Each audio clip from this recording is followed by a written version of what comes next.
Hello বন্ধুরা, চলে এসেছি আবার একটি নতুন ভিডিও নিয়ে তোমাদের সাথে। বড়দের অনেক অনেক প্রণাম আর ছোটদের অনেক বেশি ভালোবাসা। প্রথমে আমি এই গাছকোটের উপরে সাদা রং করে নিয়েছিলাম। সাদা রং বলতে এখানে আমি ফেব্রিক ইউজ করেছি।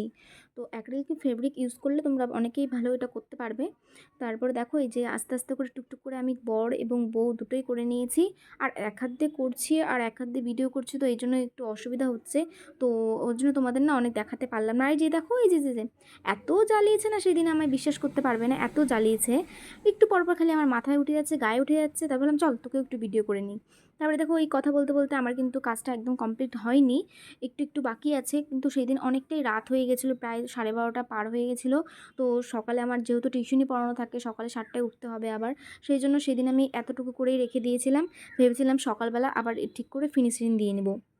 তারপর তো রেখে দিলাম, তারপর ঘুমোতে চলে গেলাম। তারপর সকালবেলা উঠে ওদের টিউশনি পড়িয়ে নিয়ে তখন একটু দেখলাম যে দূর থেকে দিয়ে দেখলে না জিনিসটা ভালোভাবে বোঝা যায় যে কোথায় কিছু আছে, কোথায় কি মনে হচ্ছে। কাছ থেকে দেখলে অনেক সময় দেখবে আর্ট জিনিসটা এমন না, কাছ থেকে অনেকটা বোঝা যায় না।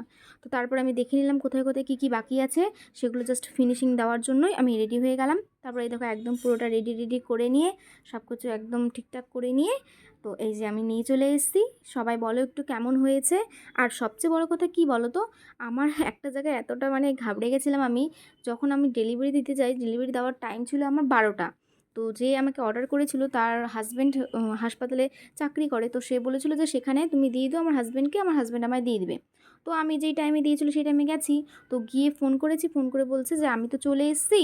তো এইবার তো আমার তো ঘাবড়ে গেছি আমি, আমি তাহলে কী করে দেবো, পরের দিনই তার বিয়ে, আর তার বাড়িটাও অনেকটা দূরে। তারপর সেই দাদাটা আবার তার আরেকটি বন্ধু ছিল সেখানে, তাকে ফোন করলো। ফোন করে বলল যে আমার থেকেই নিয়ে নিতে। তারপর সেই দাদাটা এসে আবার ফোন করেছে, আমাকে খুঁজে পাচ্ছে না, আর নাম্বারটাও নেই। তারপর তো আমাকে বুঝতে পেরেছে হয়তো আমি সেই মানুষটি যে এটা দিতে এসেছি। তারপর আমাকে দেখে সে নিল আর কি। সবাই ভালো থেকো, অনেক ভালো থেকো, টাটা সবাইকে।